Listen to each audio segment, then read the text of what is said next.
सांसारिक वस्तुओं की निस्सारता, क्षणभंगुरता और दुख-रूपता का तथा सत्पुरुषों की दुर्लभता का प्रतिपादन। श्री रामचंद्र जी कहते हैं, तात मुनीश्वर, इस जगत का स्वरूप अत्यंत अमरणीय, अभद्र है। तो यह ऊपर से मनोरम प्रतीत होता है। इसमें कोई ऐसा पदार्थ मेरी दृष्टि में नहीं आता जिसके प्राप्त होने से चित्त को अत्यंत विश्राम, परम सुख मिल सके। बाल्यावस्था भेद प्रकार से कल्पित क्रीड़ा कौतुक में ही चपलता पूर्वक बीत जाती है। युवावस्था आने पर मन रूपी मृग स्त्री रूपिणी गुफाओं में ही रमता हुआ जीर्ण हो जाता है। फिर वृद्धावस्था प्राप्त होने पर जब यह शरीर जर्जर हो जाता है, उस समय जन समुदाय केवल दुख ही दुख भोगता रहता है। उसे कहीं कभी भी सुख शांति का लेश भी प्राप्त नहीं होता। बुढ़ापा रूपी हिम की वर्षा से जब देह रूपिणी कमलिनी नष्ट हो जाती है, उस समय प्राण रूपी भ्रमर उसे छोड़कर बहुत दूर चला जाता है। उस दशा में उस मनुष्य के लिए यह संसार रूपी सरोवर शुष्क नष्ट हो जाता है। इस संसार में तृष्णा नाम की नदी निरंतर बहती रहती है। जिसने अपने प्रबल प्रवाह के वेग से यहाँ के समस्त अनंत पदार्थों को ग्रस लिया है, नष्ट कर दिया है। यह संतोष रूपी तटवर्ती वृक्ष की जड़ खोदने में बड़ी दक्ष है। संसार रूपी समुद्र में चमड़े से मढ़ी हुई शरीर रूपिणी नौका धुआं पिपासा आदि विविध तरंगों से आहत हो हिलती डुलती हुई इधर उधर घूम रही है। 5 इंद्रिय नामक ग्रास इसे टक्कर मारकर डुबोने के लिए उद्यत रहते हैं। इस तरह यह नौका क्रमशः नीचे जा रही है, डूबना चाहती। इसमें धैर्य और वैराग्य से सुशोभित होने वाले विवेकी जीव नहीं बैठे हैं। जहाँ तृष्णा रूपिणी लताओं का ही प्राधान्य है, ऐसे संसार रूपी वनों में विचरने वाले ये मन रूपी बंदर काम रूपी वृक्षों की सैकड़ों शाखाओं पर भटकते हुए अपनी आयु नष्ट करते हैं, परंतु कभी मनोवांछित फल नहीं पाते। महर्षि आपत्तियों की प्राप्ति होने पर भी दुख और मोह जिनसे दूर ही रहते हैं। स्वास्थ्य और संपत्तियों में जो अहंकार शून्य मन से सुशोभित होते हैं तथा सुंदरी रमणियां जिनके अंतःकरण में चोट नहीं पहुंचाती, विकार नहीं उत्पन्न करती, ऐसे महात्मा पुरुष इस समय अत्यंत दुर्लभ हैं। जो हाथियों की सेना रूपी तरंगों से उद्धृत होने वाले समर सागर को अपने बल विक्रम के द्वारा पार कर जाते हैं, मेरी दृष्टि में वे शूरवीर हैं। मैं तो उन्हीं को शूरवीर मानता हूँ जो मन रूपी उत्ताल तरंगों से पूर्ण इस देह और इंद्रिय रूपी समुद्र को विवेक वैराग आदि के द्वारा लांघ जाते हैं, जो कीर्ति से जगत को, प्रताप से संपूर्ण दिशाओं के प्रदेशों को, संपत्ति से याचकों के द्वारा के घरों को और सात्विक बल, क्षमा, विनय, उदारता आदि लक्ष्मी को परिपूर्ण करते हैं तथा उनके धैर्य का बंधन कभी नहीं टूटता। वह महापुरुष इस पृथ्वी पर सुलभ नहीं, परम दुर्लभ है।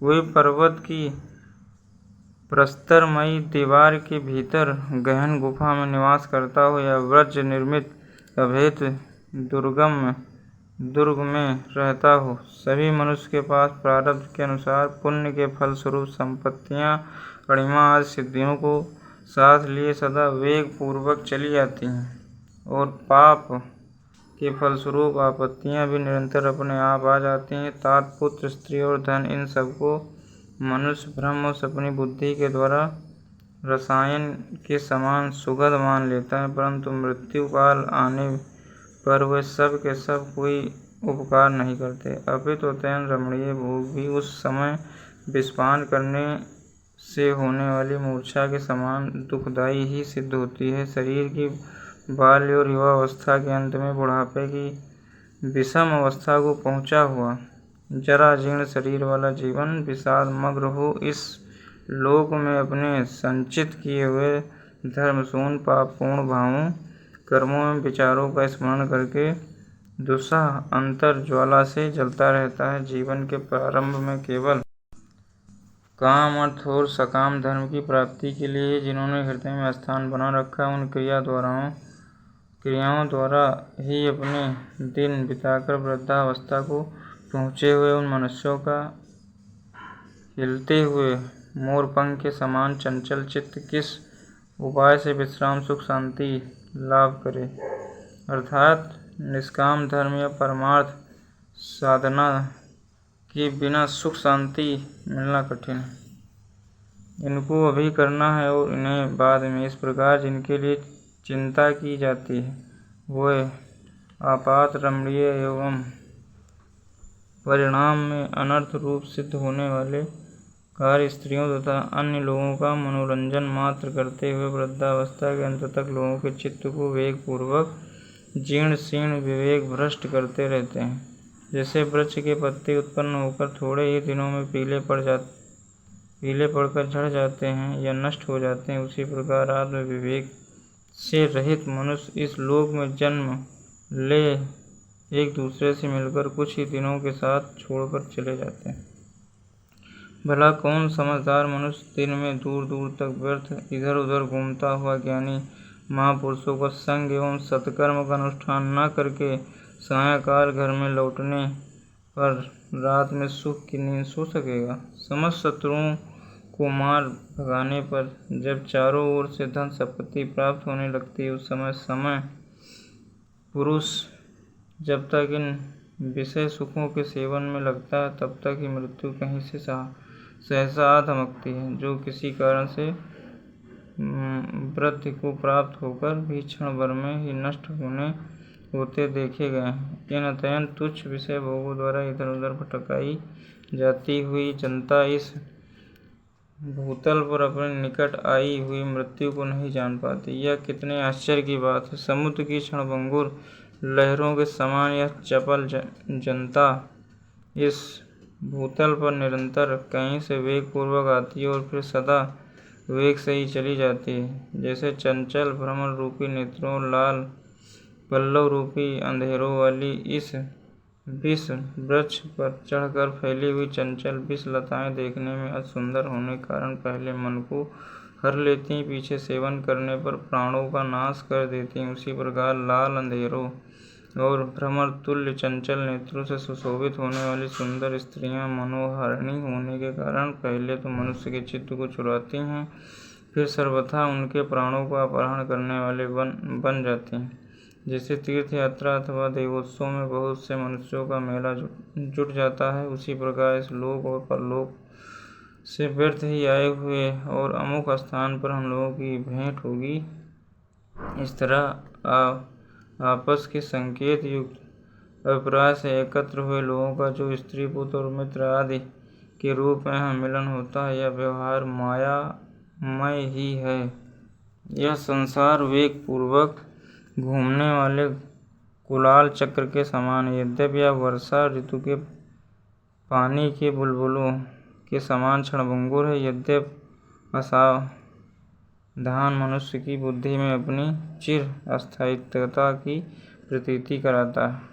जहाँ दैववश बारंबार जन्म लेकर अपने शरीर को धारण करके छाया पत्र या पुष्प आदि के द्वारा निरंतर प्राणियों का उपकार करने वाला वृक्ष भी कुल्हाड़ी से काट दिया जाता है, उस संसार में मनुष्य जैसे अपराधी और उपकार शून्य प्राणी सदा जीवित ही रहेगा।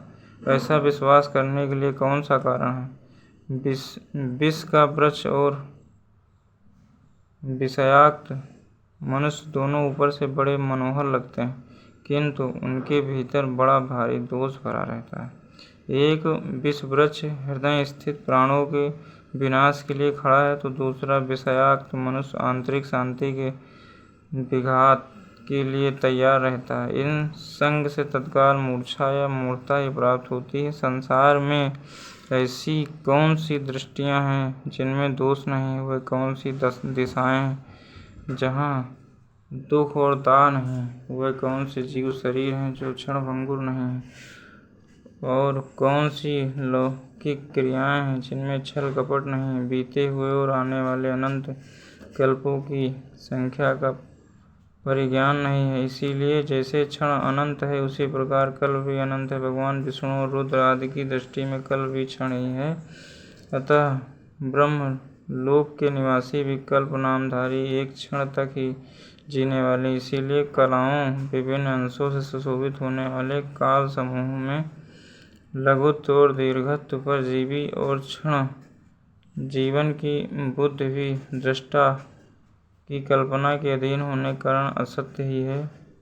सर्वत्र पत्थर के ही पहाड़ हैं, उनमें पत्थर के सिवा दूसरी कोई वस्तु नहीं है। इसी तरह सब जगह मिट्टी की ही पृथ्वी है, काष्ठ के ही वृक्ष हैं और हाड़ मांस से ही मनुष्य हैं। लोगों के बनाए हुए संकेत के अनुसार ही उनके विशेष नाम आदि भाव नियत हो गए हैं। इस योग वर्ग में कोई भी वस्तु विकार से हीन अथवा अपूर्ण नहीं है, सब कुछ विकार रूप होने के कारण ही असत्य है। जल, अग्नि, वायु, आकाश और पृथ्वी ये 5 महाभूत ही परस्पर मिलकर घट, पट आदि नाना पदार्थों के रूप में अविवेक की पुरुषों को प्रतीत होते हैं।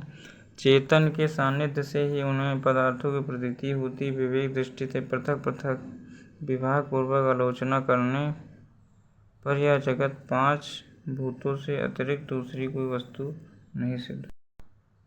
महत्मन मिथ्या होने पर भी इस पदार्थ समूह के विषय में व्यवहार कुशलता के कारण विद्वान पुरुषों के भी मन में भोग संबंधी चमत्कार चेष्टा को उत्पन्न करने वाली जो व्यवहार चमत्कृत या प्रवृत्त देखी जाती वह कोई आश्चर्य की बात नहीं है, क्योंकि कभी कभी स्वप्न में मिथ्याभूत विषयों को लक्ष्य करके भी किन्हीं लोगों की उस प्रकार चमत्कारपूर्ण प्रवृत्ति होती देखी जाती है, जैसे पशु किसी हरी हरी लता के फल को पाने की इच्छा से ही आगे बढ़कर अपने निसंदेह पर्वत शिखर से गिर जाता है। उसी प्रकार श्रेष्ठ पुरुष के पद, स्थान, धन, वैभव आदि को हठात लेने की इच्छा रखने वाला पुरुष राग, लोभ आदि दोषों से दूषित हुए अपने चित्त का ही मारा जाकर अवश्य पतन के गर्भ में गिर जाता है। जय जय श्री राम।